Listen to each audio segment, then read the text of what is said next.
السلام عليكم ورحمة الله وبركاته. أهلا وسهلا بكم في قناتي بتاعتي. الفيديو ده ممكن تعتبروه تكملة للفيديو اللي فات، عشان في الفيديو اللي فات شرحنا ازاي نشتغل على النسخة 4.0 أو النسخة 1.5 اللي هي النسخة يعتبر الأولى خالص اللي ما كانش فيها كل المميزات حاليا. اللي كان حابب ينزلها شرحنا ازاي نشتغل على النسخة 4.0 من البرنامج، وكان شرح تصوير، ورشحت كمان انك ممكن كمان تقدر تستخدم النسخة الأولى من البرنامج اللي هي 1.5 اللي كان حابب ينزلها ويشتغل عليها. تعالوا اقول لكم النهارده هنتكلم عن ازاي نشتغل على النسخه الاخيره من البرنامج اللي هي تاريخ اليوم اللي انا بسجل فيه، تاريخ 12/5/2025، واللي هي النسخه 6.1.2 اللي هي اخر اصدار حاليا من برنامج CapCut. هقول لكم في الفيديو ده منين تقدر تحمل النسخه الاخيره وازاي تستخدموها، فخليكم معايا لاخر الفيديو عشان لو غلطنا في خطوه او في خطوه ما اكتملتش الفيديو كله مش هيتصدر معانا. فيلا بينا دلوقتي نروح على الشاشه ونعمل الشرح. هبدأ أسجل لك كل حاجة بعملها بالتفصيل وأكتب لك كل حاجة هنعملها، بحيث إنك برضو في وقت ما ترجعلها تلاقيها مكتوبة على الفيديو ومشروحة عملي على القناة وتكون واضحة قدامكم. أول حاجة معانا هنحتاج نعملها هي إننا هنحمل النسخة الأخيرة من برنامج CapCut، وهي النسخة 6.1.2، ودي هنقدر نحملها من الموقع الرسمي للبرنامج. أول حاجة هفتح موقع CapCut الرسمي. أنا مش هعمل أي حاجة وكاتب CapCut.com، وهاجي على اليمين على كلمة داونلود هدوس عليها. البرنامج حمل معايا بشكل طبيعي، ما فيش اي مشكله. هدخل على المكان اللي اتحمل في البرنامج وابدا اسطبه تسطيب عادي جدا، ما فيش اي مشكله. اهم حاجه تتاكد ان انت شاري النسخه القديمه، مش شرط ببرنامج ريفو او اي برنامج تاني او برنامج الكمبيوتر نفسه، يعني عادي شيلها طبيعي عادي، ما فيش اي مشكله. هي الفكره من برنامج ريفو اللي هو بيشيل لك البرنامج كله بالفايلات القديمه بتاعته اللي كانت موجوده فيه عشان ما تاثرش على النسخه الجديده. بعد ما سطبنا البرنامج هتقدر تفتحه عادي بشكل طبيعي. وعشان نتاكد النسخه اللي انا شغال عليها هي النسخه الاخيره اللي انا بكلمكم عليها اللي انا سطبتها، ادي التاكيد بتاعي اللي انا شغال على اخر اصدار اللي انا بقول لكم عليه 2025، رقم النسخه 6.1.2، عشان ما اطولش عليكم وقت الفيديو. تعالوا نفتح برنامج CapCut. ولو في عندك مشروع قديم هنفترض اللي مثلا عشان ما اطولش عليكم وقت الفيديو، هنفترض اللي انت شغال على المشروع او ايا كان المشروع اللي انت هتستخدمه، وهنفترض اللي انت عملت كل حاجه في المشروع بتاعك، سواء حطيت ترانزيشن او افكت او استخدمت اي حاجه خاصه بالصوت. تمام، هيجي يقولك مثلا انت استخدمت دوت برو، فبالتالي مش هتقدر تعمل رندر او اكسبورت. طب تعالوا كده نجرب مع بعض. او نفترض اللي ده المشروع اللي انا شغال عليه، هاجي نوت هعمل قطع في الصوره وهاجي اضيف ترانزيشن، ونفترض اللي هو دوت ادي مكتوب عليه برو قدامكم اهو. حلو كده. برضه نفس الكلام هنجرب برضه في حاجه تانية، برضه هعمل قطين اهوت كده وهاجي هضيف اي ترانزيشن تاني برضه مكتوب عليه برو. هنيجي كده نشوف العمل بتاعنا بعد ما اشتغل اول واحد تاني واحد تالت واحد. حلو كده. انا كده ضفت 3 ترانزيشن كلهم مكتوب عليهم برو. حاليا ما المفروض اجي اعمل اكسبورت او رندر، يظهر لي علامه البرو زي ما انتم شايفين كده. لو بيقول لي لا انت مش هينفع تعمل اكسبورت غير لما تشيل دورك او تشترك في البرنامج، هقول له يا عم شكرا مش عايز منك حاجه. طب حل يا عم معتز، تعالى اقول لك الحل معايا وركز معايا جدا في الموضوع دوت بكل دقه وكل تركيز. حضر كوبايه القهوه بتاعتك وتعالى وشوف انا هنعمل ايه. اول خطوه معانا هنيجي نوت، انا مش كده مش معلم على اي حاجه،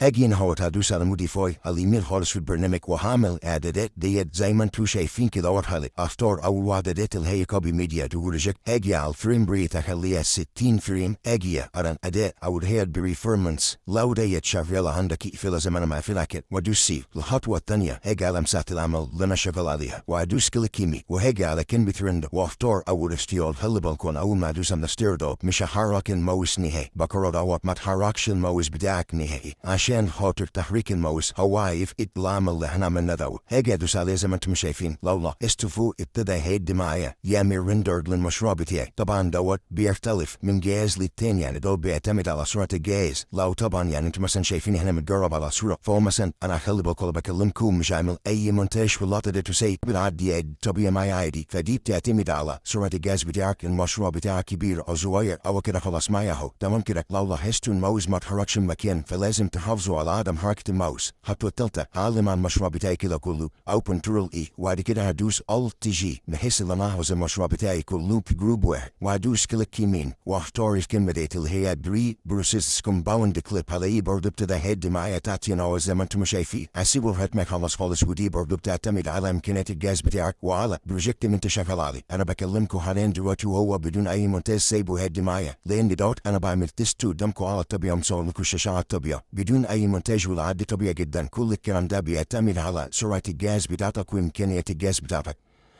تعالوا كده الخطوة اللي بعد كده هندوس ريكورد على ويندوز او هتظهر لي القايمة دي كده. اجي نوت كده اكتب كلمة اب داتا وهدوس انتر، وبعد كده هدخل على الفولدر اللي مكتوب عليه لوكال، بعد كده كاب كات، وبعد كده يوزر داتا، بعد كده هدخل على ريجكتستا، ثم اخر حاجه اللي انا هدخل عليها اللي هي اول فولدر اللي هو 0512 اللي هو ده. طب افرض انت ما عارف اسم المشروع برضه هتلاقيه نوت، يعني مش شرط تطلب نفس الرقم دوت، الرقم ده متغير على حسب اسم المشروع اللي انت شغال عليه. هدوس عليه كده بختار الفولدر ده، ثم تاني فولدر دوت.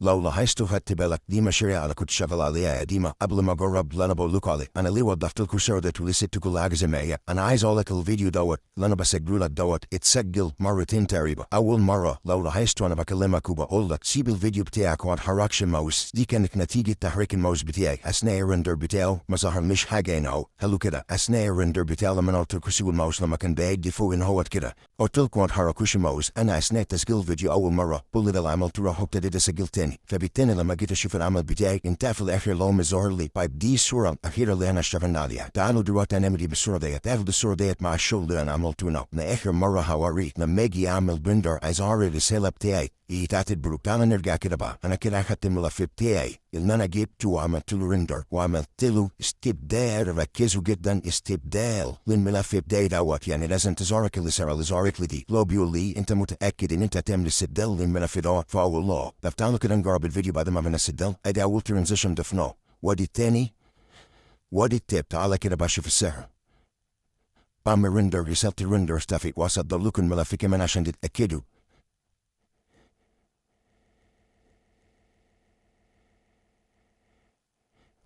طبعا شفت النتيجة بنفسكم، مش محتاج لنا اقول لكم اي حاجة تاني. وحابب اضيف حاجة برضو مهمة جدا. انا ليه بشرح النسخة ديت من البرنامج وفي ناس كتير جدا ممكن ما يكونش مناسب ليها البرنامج او مناسب ليها الاصدار دوت. انا بشرح للاستفادة العامة، يعني وارد جدا يكون البرنامج عاجن معتز ومش عاجن حد تاني. يعني انت لك حرية الاختيار في الاول والاخر، تقدر تستخدم النسخة الأولى اللي احنا قلنا ممكن تقدر تستخدم اللي هي 1.5 أو النسخة اللي أنا كنت بشرح عليها في الفيديو اللي فات اللي هي 4.0 أو النسخة ديت لو أنت عاوز تستخدم البرنامج بكل الحاجات بتاعة البرو الجديدة اللي نازلة في 2025، لأن طبعا الإصدارات القديمة في حاجات مش موجودة في الإصدار ده. فلو أنت حابب تستخدم كل الحاجات الجديدة اللي تبع البرنامج تقدر تستخدم النسخة اللي أنا قلت لك عليها ديت اللي هي 6.1.2، وبالتالي هتقدر تعمل الخطوات اللي احنا قلنا عليها في الفيديو. بتمنى منكم لو الفيديو عجبكم ما تنسونيش في المتابعة والاشتراك. أتمنى إن أنا ما كنتش طولت عليكم أو عطلت في الفيديو بتاعي، لأن بقدر الإمكان بحاول أختصر الفيديو قدر الإمكان بحيث لا معلومات توصلك. أتمنى إن أنت تقدر تشاركني في تعليقك. بشكر كل المتابعين اللي تواصلوا معي على البيج الفيسبوك اللي شرف لنا أقدر أتابع معهم. السلام عليكم ورحمة الله وبركاته. كان معكم معتز اسماعيل من قناة داتيو.